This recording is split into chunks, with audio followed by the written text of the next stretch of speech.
couple ways that you can do this. First off, we do want to have these sitting out for at least about 30 minutes so that they can come up to room temperature, okay? The thicker your steak is, the longer it's going to take, okay? So if you want to come in here and take a look, I've got for myself a ribeye.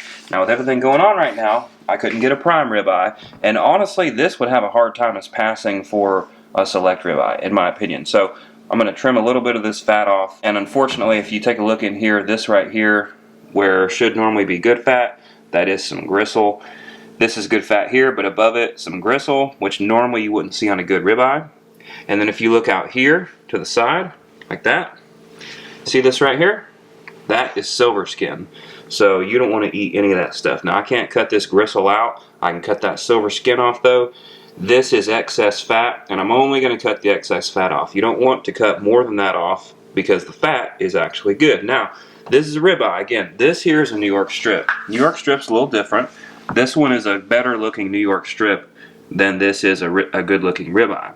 Now a New York strip, if it's a really good one, you'll have the fat on the side. That's a sign of a New York strip, but you won't have this gristle right here. So this is a good looking select New York strip. So now we're going to go to seasoning our steaks, and every time you have a steak you can mess around with the seasoning, and then every time it's going to be a little bit different. When you find what you really like, you can keep using that. If you want to change it up, like I like to experiment a lot, then you can do that as well.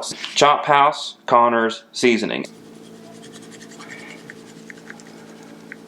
I always season both sides of my steak differently. That's going to have a nice crust to it. When I turn it, a little bit of seasoning fell on the side. I'm going to get that on the sides of this thing. It's going to be delicious. Now on this side, it's going to be different. I always season both sides of my steak differently. It's just something I do. And I'm going to use a mixture of my favorite Everglades seasoning. So the very first thing going down, Everglades Original. I love it. I literally put it on everything. If you can name one thing that is something that you cook, I put Everglades Original on it. This right here, Everglades Fish and Chicken. This is going to have a little more of a flavor that just really is in your face. And then the Everglades Heat is just a hint of, just like it sounds, it's just a hint of heat.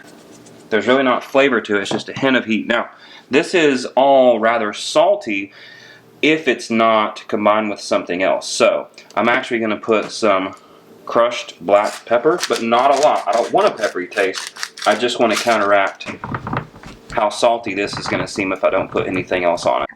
So the number one thing that most people forget when they put their steaks on the grill is their butter. Okay, the way that we're going to make our steaks, we're going to drizzle butter on top. A good rule of thumb is about a half a stick of butter per steak. Okay, so I'm going to put this full stick of butter in here. I'm going to put it on low. I just want it to melt.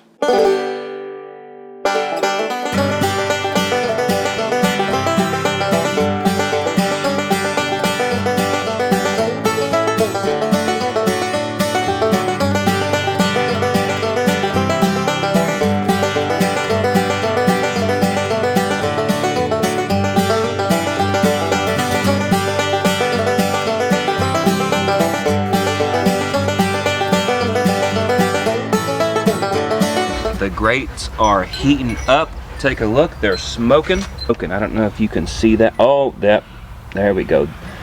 That's those grill grates smoking. Okay, I'm gonna give them one final rub. I know they're very, very hot. At this point, I'm gonna take my olive oil and I'm gonna get 2 paper towels and I'm gonna fold them over and I'm just gonna put a line right there, a thin line, and I'm gonna rub it. I'm gonna rub it on. Now it's time for the steaks to go on the grill. Pro tip, don't put both steaks on at the same time, and I'm going to show you why. This side is going to be the Connors and Chop House seasoning. I think it's going to crust up better. I'm going to put that down first, and I'm going to put it at a 45-degree angle. Get down in there and hear that sear. Bigger steak? Yep. Can you share it with me? Yep.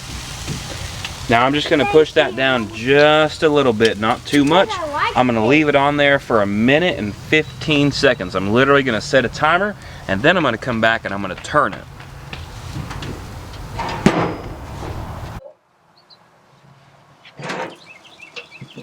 Okay, so at this point, I'm just going to turn it.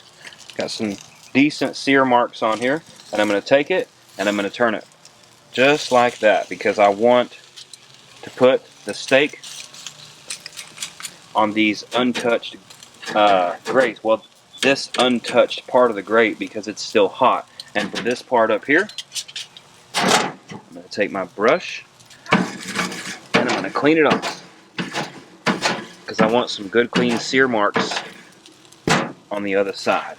And I'm going to shut it and we're going to wait about about a minute and 15 seconds. Almost. Okay. Alright, that steak right there is starting to fall apart a little bit. That's good. And we got some nice sear marks. And I like my steaks crispy on the outside and tender on the inside. So, flip it over, push it down. I've got good sear marks, but for me, I like to keep the heat up close to the grate, closer than normal, because I do like a nice crust on the outside. I'm going to clean this. Now here comes the secret, okay? You can mess a lot of things up on a steak, but don't mess this up, okay? Butter. You got your melted butter, and we are going to drizzle it on there. Now, if you don't like your steak to be scorched on the outside, which I do, don't let that butter drip down to your charcoal because it will catch on fire and it's going to burn your steak. Now, I didn't let it do that because I want nice, clean sear marks for the video, but I've got the butter on top.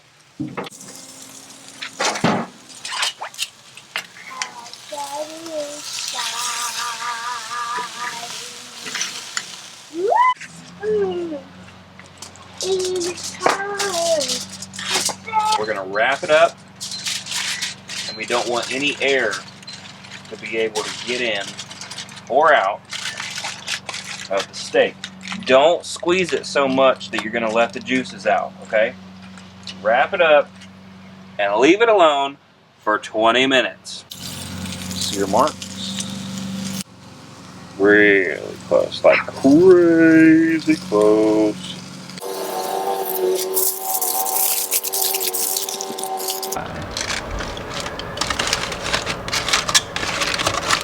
Now, keep in mind, this is a lower grade of ribeye. I think it's worth it to buy prime, but that wasn't available. So we're just gonna let the juices drain and set it on the plate. And that looks fantastic. Wow, I think the New York strip almost looks better than the ribeye. Don't worry about getting those juices and drizzling them on. This steak has got the juices locked in, and you're going to see that when we cut them. We're going to see which one we like better.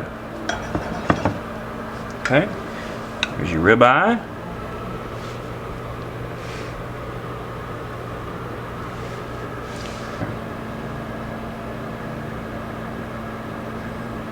Okay guys, that is how to cook a steak on the grill. Now, you've got your ribeye, you've got your New York strip, but overall that's the best way to cook a steak. We didn't slow cook these, okay?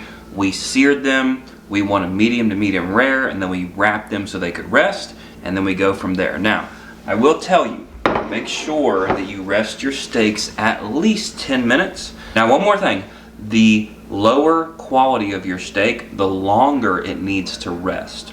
Okay, for multiple reasons. We can get into a whole video about that, but resting the steak is just as important as cooking the steak properly. So guys, that is exactly how to make a fantastic steak on the grill. Whether you have gas or charcoal, we do prefer charcoal here at Tonight We Grill. If you enjoyed the video, give us a thumbs up and then make sure to subscribe. Once you do, hit the bell, that way you're notified every time that we make a video.